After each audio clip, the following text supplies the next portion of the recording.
one of the really deep, persistent mysteries in quantum mechanics, quantum decoherence. It's a big one. Yeah, and if you heard about it, maybe it sounds like just a technical problem for building quantum computers. That's often how it's framed, yes? But we're going to explore how it might actually be a window into completely new physics. Yeah. Maybe even telling us something fundamental about space-time itself. Exactly. It bridges the practical and the profound. So our mission on this deep dive is pretty clear. We want to unpack the basic nature of this quantum fragility. Why these quantum states are so delicate. Right, and then look at the, frankly, extraordinary lengths scientists go to just to isolate these systems. It's quite an engineering feat. And then we'll get into the really compelling idea. What if some leftover unexplainable decoherence isn't just noise? What if it's a sign, a signature of something undiscovered, like dark matter particles? Or potentially something even more fundamental about the universe. Exactly. Maybe even a property of space-time. Yeah. So yeah, this is going to take us from the tiny quantum scale right up to the cosmic. Quite the journey. Let's start with the absolute basics. The thing that makes quantum mechanics so, well, weird compared to our everyday world. Superposition. The superposition principle. A quantum system isn't just in state A or state B. It's somehow in a combination of both, simultaneously. Yeah, it's not like mixing paint to get a new color. It's like being both colors at once. Yeah. Until you look. And that's the key, the until you look part. This coexistence is where the power of quantum computing comes from. But it's also its biggest weakness, its fragility. Precisely. Mathematically, we describe this with a state vector using complex numbers called amplitudes.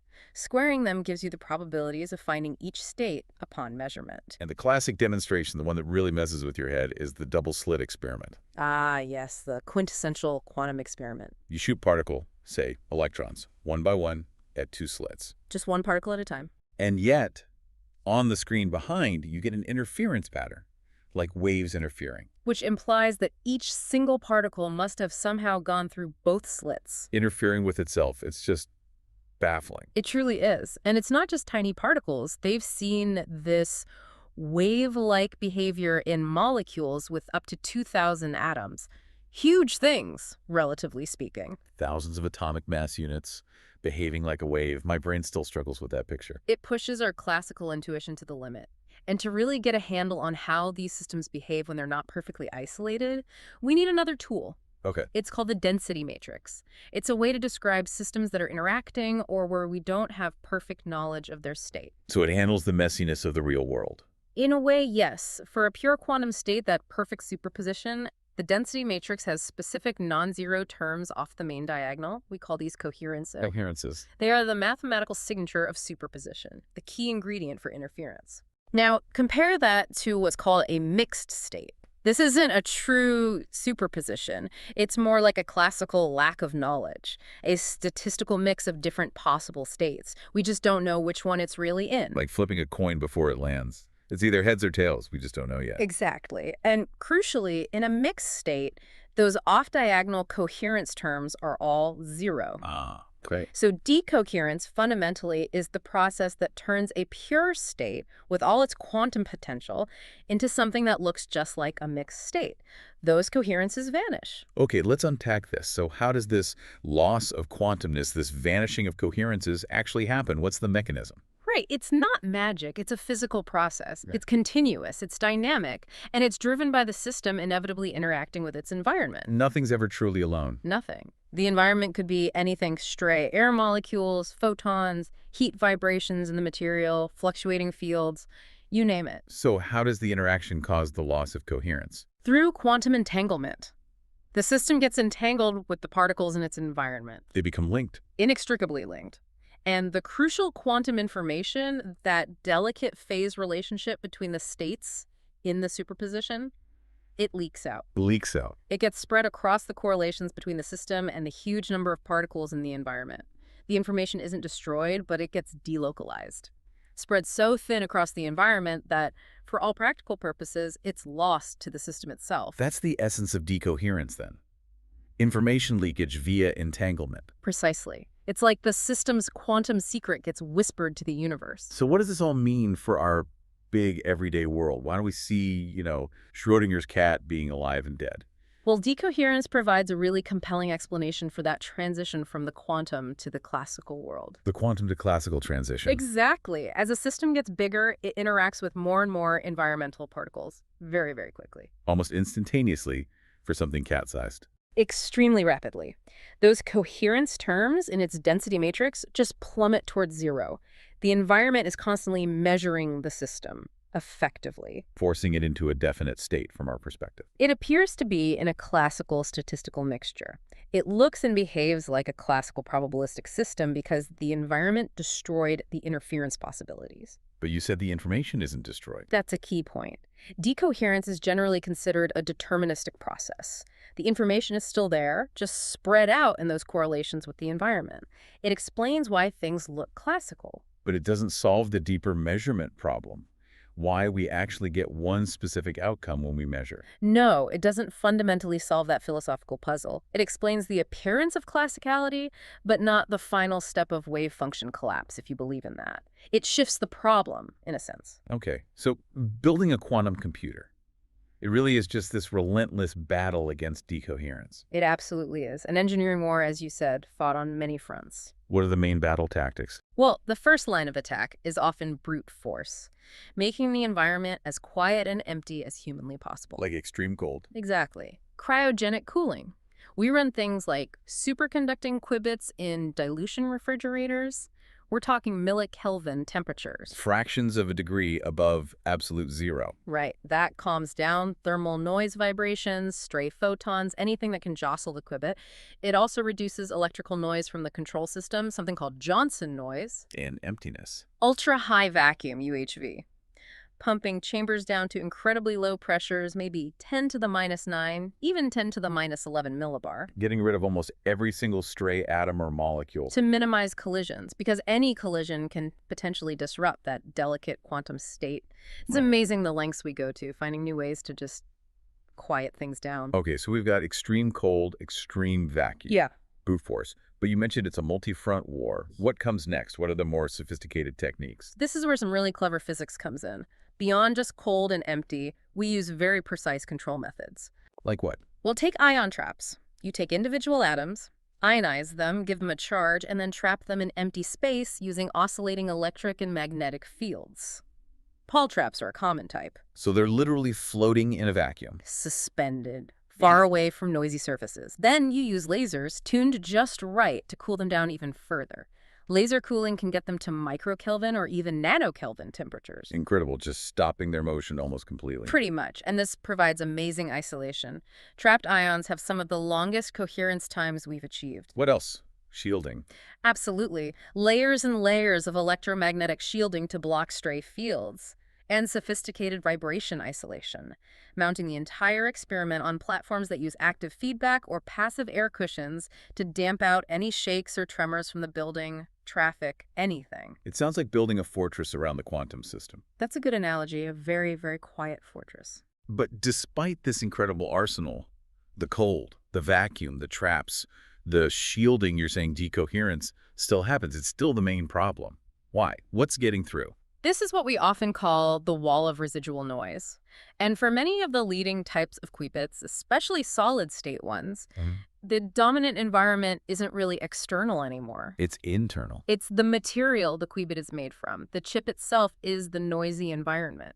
How can the material be the environment? Well, think about superconducting qubits. They're built on surfaces near interfaces between different materials.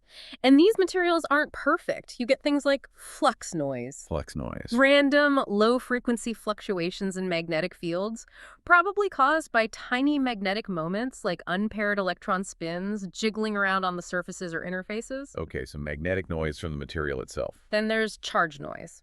Random fluctuations in electric fields, likely from charges hopping around between defect sites in insulating layers near the qubit. Like tiny electrical sparks or shifts. Sort of. Little rearrangements of charge that create fluctuating fields. And maybe the most frustrating ones are two-level systems, or TLS. Two-level systems. These are microscopic defects, often in amorphous, disordered materials used in fabrication.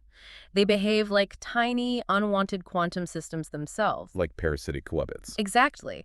They can resonate with your actual qubit, absorbing energy from it and causing decoherence. They're notoriously difficult to understand and eliminate. Wow. So the very stuff you build a quantum computer with is fighting against you. In many cases, yes. That's not all, either.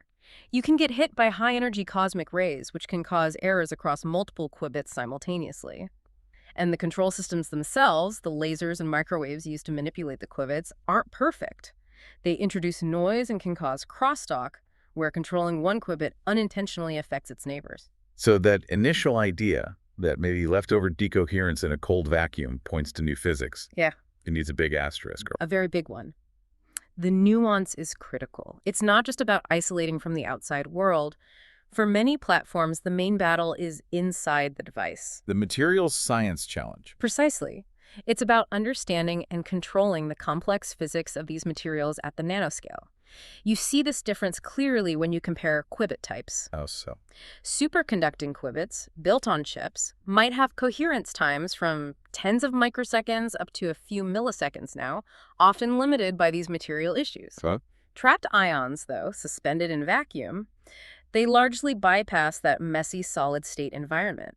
Their coherence times can be seconds, even minutes in some cases. A huge difference. A huge difference. Photonic qubits, using light, also tend to have very long coherence. It shows that this difficulty in preventing decoherence isn't one single problem. It's a fight against many different mechanisms. So before we jump to conclusions about dark matter or weird space-time effects, We have to be absolutely sure we've accounted for all the mundane but incredibly complex physics of noisy materials and imperfect control. Right, that makes sense. Yeah. Exhaust the known explanations first. And always. Okay, but let's indulge the hypothesis. Let's say we do manage to perfectly control the materials, perfect the shielding, eliminate all known noise sources, and there's still some residual decoherence left over. What could cause that? Now we're getting into the exciting territory. Let's start with the most fundamental thing we know exists everywhere, the quantum vacuum itself. Right. Classically, we think of vacuum as empty space. Nothing there. Just void. But quantum field theory, QFT, tells us that's wrong. The quantum vacuum, even at absolute zero temperature, isn't empty. It's the lowest energy state of all the quantum fields that fill the universe. And it's active. Very active. It's this dynamic, seething medium. This comes from the Heisenberg uncertainty principle. The uncertainty principle applies to fields, too. Yes. It means fields can't be perfectly zero and static. They have to fluctuate. We call this zero-point energy, and you can visualize these fluctuations as virtual particles. Virtual particles popping in and out of existence. Particle-antiparticle pairs constantly appearing and disappearing, borrowing energy from the vacuum for fleeting moments allowed by the uncertainty principle. That sounds pretty theoretical. Are they real? Oh, they have very real, measurable consequences. We know they're not just mathematical tricks. Like what? The Casimir effect is a classic example. Put two uncharged metal plates very close together in a vacuum. They attract each other. Why? Because the plates restrict the kinds of virtual electromagnetic waves, virtual photons, that can exist between them compared to outside. This imbalance creates a tiny pressure pushing them together. It's been measured accurately. Wow. And there's the Lamb shift in hydrogen. A tiny difference in energy levels that wasn't predicted by simpler theories. It's explained by the electron interacting with these vacuum fluctuations of the electromagnetic field. So the vacuum is definitely physically active. Could it be causing decoherence in our qubits? It's a natural question to ask. If it's an active medium, maybe it interacts and causes loss of coherence. Makes sense. However, the standard theoretical view is that for most situations we encounter in experiments, the vacuum's contribution to decoherence is actually negligible. Very, very small. Why is that? If it's interacting. It's subtle. While particles do interact with virtual particles, the vacuum environment typically doesn't remember or store which path information about a particle going through, say, a double slit. It doesn't effectively measure the system in a way that destroys coherence. It interacts but doesn't retain the information needed to cause decoherence. Sort of, yes. It's not a good spy for which path the particle took. Now, people have thought about more exotic scenarios. If you could, for example, engineer a situation where you rapidly wiggle a particle's properties, you might be able to shake real photons out of the vacuum fluctuations, and those could carry away information and cause decoherence. But for standard qubit experiments. For the kind of persistent background decoherence people are wrestling with in today's labs, the standard quantum vacuum doesn't seem to be the main culprit. Okay, so ruling out the vacuum, at least in its standard form. It actually strengthens the case for looking beyond known physics if a truly unexplained residual decoherence is found. Right, so if it's not conventional noise, not internal material noise, and probably not the standard quantum vacuum, this is where it gets really interesting. Could it be new, undiscovered particles? This is the core hypothesis, using decoherence as a detector for particles that might otherwise be invisible. How would that work? Why is decoherence a good way to look for them? Well, think about traditional particle detection. Usually you're looking for an energy deposit. A particle hits your detector, transfers some kinetic energy, and you see a signal. Like a Geiger counter click, or a flash of light in a dark matter detector. Exactly. But that requires the incoming particle to have enough energy, enough momentum to give a noticeable kick. What if there are particles out there that are very light or interact very weakly, so they transfer almost zero momentum? They just pass through undetected by normal means. Classically, yes. But a quantum system in superposition is sensitive to something else entirely. Information acquisition. Even a super soft interaction, one with almost no energy transfer, could still potentially entangle with the position of your quantum system. It could learn which path the system took in its superposition. And that entanglement is decoherence. Right. Even a ghostly interaction that doesn't deposit energy could still destroy the quantum interference pattern. Decoherence becomes a probe for these very subtle interactions. So what specific candidates for new particles might cause this kind of subtle decoherence? There are a few popular ideas. One category includes axions and similar light bosons. Axions were originally proposed to solve a problem in particle physics, but they're also a leading candidate for dark matter. The mysterious stuff making up most of the matter in the universe. Exactly. If axions are dark matter, they might form an oscillating field throughout space. This field could potentially source a tiny oscillating gravitational potential. A tiny gravitational wobble. Yeah, and if your quantum system is in a superposition of being in two different places, this tiny wobble could affect the two paths differently, leading to decoherence. Wow. Okay, what else? Another category is WIMPs and other light dark matter particles. WIMP stands for weakly interacting massive particle, but there are theories about lighter dark matter particles too. So actual particle scattering, but very weak. Yes, direct scattering. But even if the interaction is weak, there's a phenomenon called coherent scattering that can help. If the dark matter particle's wavelength is long compared to the size of an atomic nucleus. It interacts with the whole nucleus at once. Right, not just a single proton or neutron. This coherence boosts the interaction probability by a factor of A squared, where A is the number of protons and neutrons. It significantly enhances the chance of detection for certain types of dark matter. Okay, axion fields or light particle scattering. Both could subtly decohere a quantum system. This raises a crucial question, though. How would we know?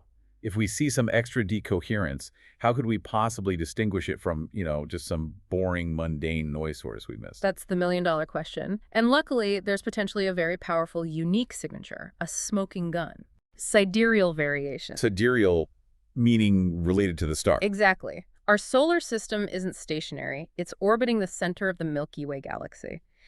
And the galaxy is thought to be embedded in a vast halo of dark matter. Okay. From our perspective, as we orbit, this creates an apparent wind of dark matter particles flowing past us.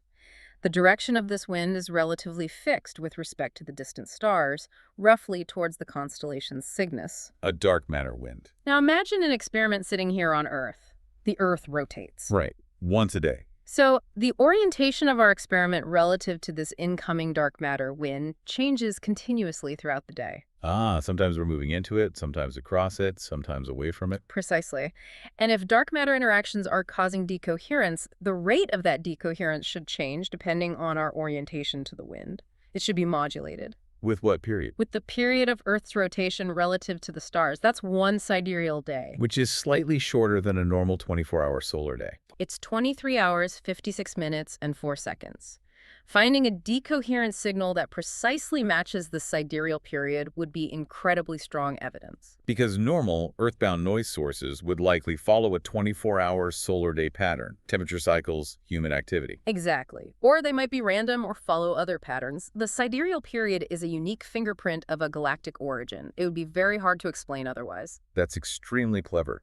So what kinds of experiments are actually being designed or run to look for this? There are a couple of main thrusts. One is matter interferometry, pushing the double-slit experiment to the extreme. Using bigger and bigger things. Bigger masses, yes. Creating quantum superpositions of objects like large molecules, C60 buckyballs, or even tiny nanoparticles of gold or silica, and maintaining that superposition over larger distances and for longer times. Trying to see if the interference pattern fades unexpectedly, especially for heavier things or longer times. Exactly. The bigger the object, the more sensitive it could be to certain types of decoherence, including from dark matter or gravitational effects. There are even ambitious proposals like MAQRO, macroscopic quantum resonators, to do these experiments in space, Why space? to get away from Earth's gravity, seismic noise, and achieve much longer freefall times, boosting sensitivity dramatically. Okay, matter interferometry is one approach. What's the other? Using quantum sensors, basically repurposing the highly sensitive qubits we're already developing for quantum computing. Using superconducting qubits or trapped ions as dark matter detectors. Precisely. Their extreme sensitivity to any environmental noise, which is usually a bug, becomes a feature here. You shield them as much as possible from known noise, and then you look for any remaining unexplained noise, particularly noise that might show that sidereal modulation. And maybe using multiple sensors together. Yes, there's a really exciting idea of using networks of entangled quantum sensors.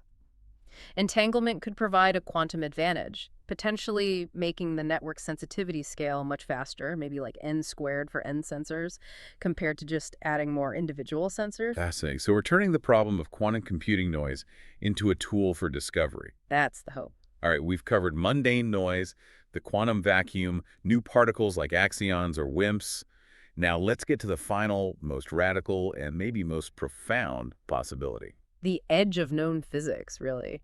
What if decoherence isn't caused by interaction with any environment of particles, known or unknown? What if it's an intrinsic fundamental feature of space-time itself? This is the idea of fundamental decoherence, often linked to theories of quantum gravity. Merging quantum mechanics and general relativity, the biggest challenge in theoretical physics. Indeed. This idea represents a major paradigm shift. Standard quantum mechanics assumes the universe as a whole is a closed system evolving unitarily, meaning information is always preserved. But fundamental decoherence suggests maybe it's not. Maybe not perfectly. If you try to combine quantum mechanics with gravity, many approaches suggest that space-time itself, at the incredibly tiny Plancks, the standard Schrödinger equation assumes a perfect classical background clock, tipping away time uniformly. But what if there's no such thing? What if any real clock you could use is itself a quantum system with inherent fluctuations? So time itself is fuzzy. Using a real fluctuating quantum clock to describe evolution leads to an apparent imprecision in time, which can smear out quantum phases and cause a fundamental loss of coherence. Interesting. What else? Another approach comes from space-time non-commutativity. Some quantum gravity ideas suggest that spacetime coordinates themselves at the Planck scale might not commute like normal numbers. Position in x and position in y might not be simultaneously knowable with perfect precision, similar to position and momentum. Like spacetime itself has an uncertainty principle built in. Something like that. Mathematically, this non-commutativity can modify the way quantum states evolve, inherently introducing a decoherence effect. Models like Minkowski spacetime explore this. And a third way. You could also think about gravitational wave fluctuations. Treat gravity itself as a quantum field. Its vacuum state would be filled with virtual gravitons, the hypothetical carriers of the gravitational force. Similar to virtual photons in the electromagnetic vacuum. Exactly. A quantum system in a superposition of different locations would interact differently with these virtual graviton fluctuations, leading to entanglement with the gravitational vacuum and thus decoherence. Okay, so several plausible mechanisms from quantum gravity theories. Now, the crucial question again, if we measured some anomalous decoherence, how could we tell if it's from, say, dark matter scattering versus these fundamental spacetime effects? This is where careful experimental design becomes absolutely critical because the different sources predict different signatures. What's the key difference? A major one is the dependence on mass and energy of the quantum system being used as a probe. Many models of fundamental decoherence, particularly those linked to spacetime non-commutativity or Planck scale fuzziness, predict a decoherence rate that scales strongly with the energy or momentum of the system. Often, it's predicted to scale with the square of the momentum difference between the parts of the superposition.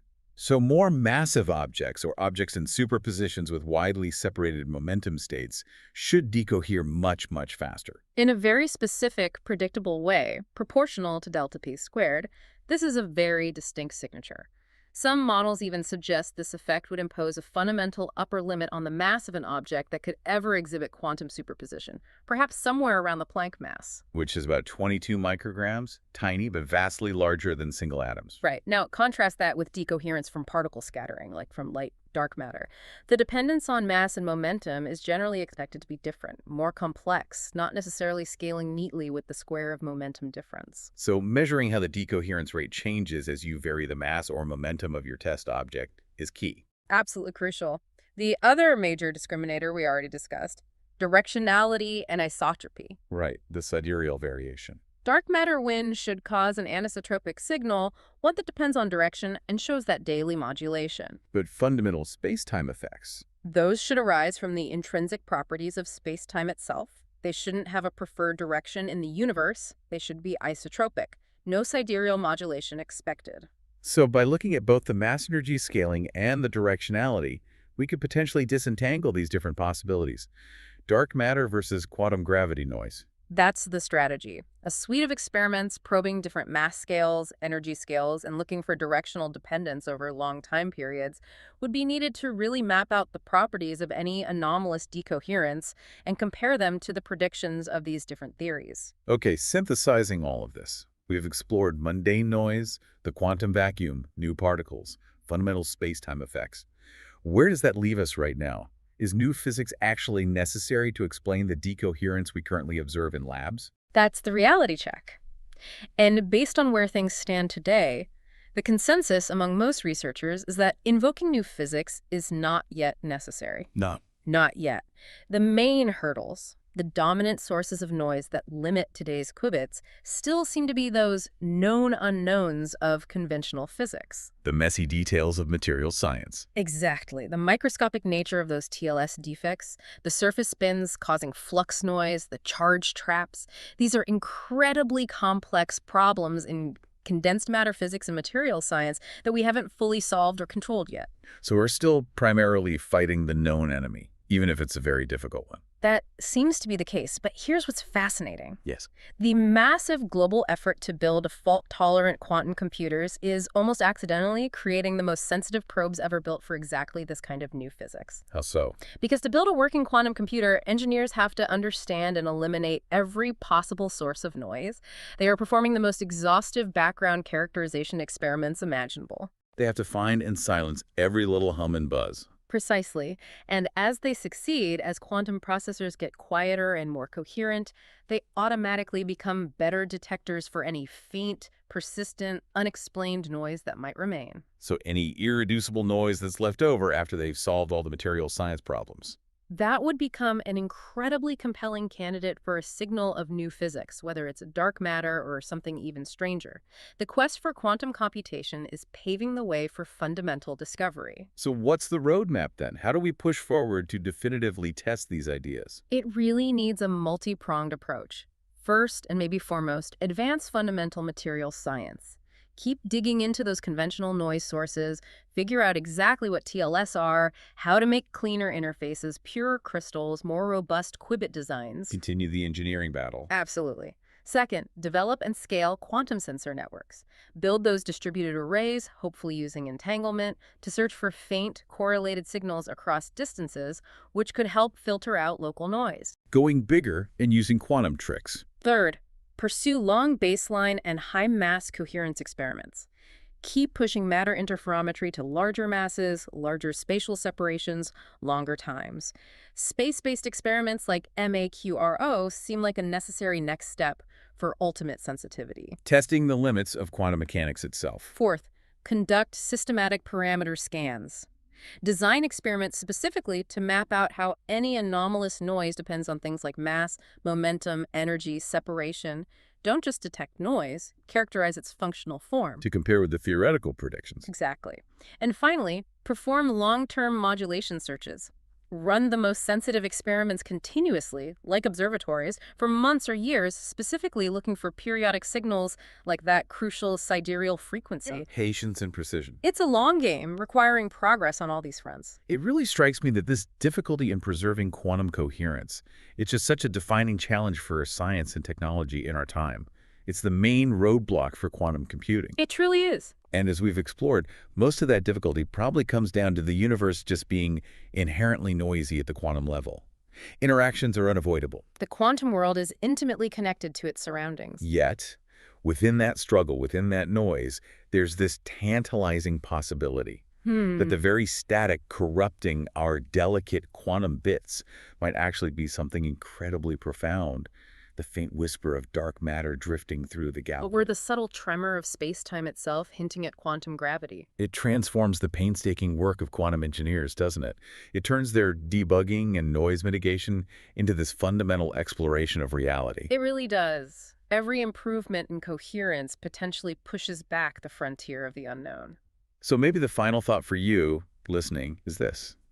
As we get better and better at controlling the quantum world, are we maybe on the verge of tuning into something new? A kind of universal background hum, a fundamental signal about the ultimate nature of our universe that we've simply never had the quietness or the sensitivity to hear before. It's an incredible prospect.